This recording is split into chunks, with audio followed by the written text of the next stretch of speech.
Question है क्या, तीन संख्याओं का योग, मतलब क्या बोला, तीन संख्या का योग 348 है, समझे ना। तो यदि दूसरी और तीसरी संख्याओं के बीच अनुपात 9:16 तथा पहली और तीसरी संख्याओं के बीच अनुपात 1:4 हो तो संख्या ज्ञात करें। मतलब संख्या बोल रहा है, समझे ना प्यारे दोस्त, ये तीन वो संख्या इसका निकालना पड़ेगा आपको, समझे ना। तो किस तरह से बनेगा वो देखिए। तो दूसरी संख्या को प्यारे दोस्त हम सब बी मान सकते हैं, समझे ना। और तीसरी संख्या को यहाँ सी मान सकते हैं, समझे ना। तो इसका आपका अनुपात दिया हुआ है, कितना दिया है, 9:16 दिया हुआ है, समझे ना। अब जो पहला पहला को हम ए मानेंगे, समझे ना। ए अनुपात और क्या है, तीसरी है, मतलब इसको भी हम क्या मानेंगे, सी मानेंगे। तो इसका भी आपका अनुपात दिया है मेरे प्यारे दोस्त, क्या दिया हुआ है, 1:4 दिया हुआ है, 1:4 दिया हुआ है, समझे ना। तब बोल रहा है संख्या ज्ञात करने के लिए। तो संख्या किस तरह से ज्ञात करेंगे वो दिखिएगा, समझे ना प्यारे दोस्त।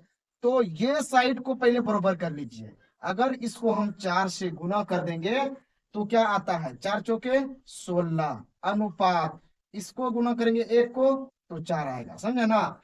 तो ये साइड बराबर हो गया, समझे ना प्यारे दोस्त। तो बराबर हो गया तो इसको छोड़ दीजिए, बराबर हो गया ना। अब उसका कोई काम नहीं है, समझे ना।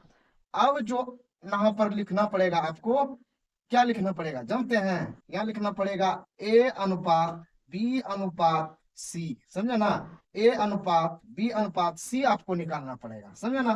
तो ए का मान ये कितना है 4, तो क्या लिखेगा यहाँ 4 लिखना। उसके बाद बी का मान कितना है 9, तो अनुपात देके यहाँ पे 9 लिखिएगा। सी, तो सी दोनों में सी है, तो दोनों के क्या है 16 है, तो यहाँ पर क्या लिखेंगे 16, समझे ना। तो क्लियर हो गया, ए भी निकल गया, बी भी निकल गया, सी भी निकल गया, समझे ना प्यारे दोस्त।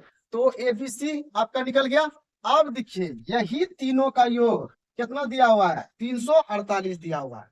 तो समझे ना प्यारे दोस्त, इस सब को जोड़ दीजिए, कितना हो गया 6 और 4 कितना हो गया, नहीं 16 है ना प्यारे दोस्त, इस जगह 16 है। तो सी का मान क्या होगा 16 ना आएगा, 16 होगा। अब इन तीनों को जोड़ देना है मेरे प्यारे दोस्त, समझे ना। तो जोड़िए 16 4 कितना हो गया 20, अब 20 और 9 कितना हो गया 29। यही 29 बराबर कितना दिया है आपको 348 दिया हुआ है। मतलब ये तीनों का योग कितना आया 29 आया, समझे ना। तब अब हमको क्या करना पड़ेगा, एक संख्या का निकालना पड़ेगा, समझे ना प्यारे दोस्त। तो एक संख्या किस तरह से निकलेगा वो देखिए। तो यहां मानेंगे एक बराबर, समझे ना। तो इससे इसको कटा दीजिए, कितना होगा 12 बार में ये क्या हो जाएगा, पूरा पूरा कट जाएगा। तो एक संख्या आपका कितना निकला 12 निकला, समझा ना। अब आपको निकालना है, हो तो संख्या ज्ञात करें। अब जो इसका है सब का क्या करना पड़ेगा आपको, संख्या निकालना पड़ेगा, समझे ना। तो ए का कितना संख्या आएगा वो दिखेगा। तो 4 × 12 कर दीजिए, कितना हो जाएगा बरचोक 48, क्लियर। 9 का कर दीजिए, 9 × 12 बरनमा 78 से आ गया। 16 का 16 × 12 कर दीजिए, तो इसका कितना आया 192 आया, समझे ना प्यारे दोस्त। तो ये तीन गो संख्या जो है आपका निकल गया, समझे ना। तो इस क्वेश्चन को आप इस तरह से सोल्यूशन कर सकते हैं मेरे प्यारे दोस्त। तो ये तीन गो आपका क्या हुआ आंसर आया, समझा ना। तो चलिए इस तरह से आप सब जुड़े रहिए ऑनलाइन क्लास में, समझे ना।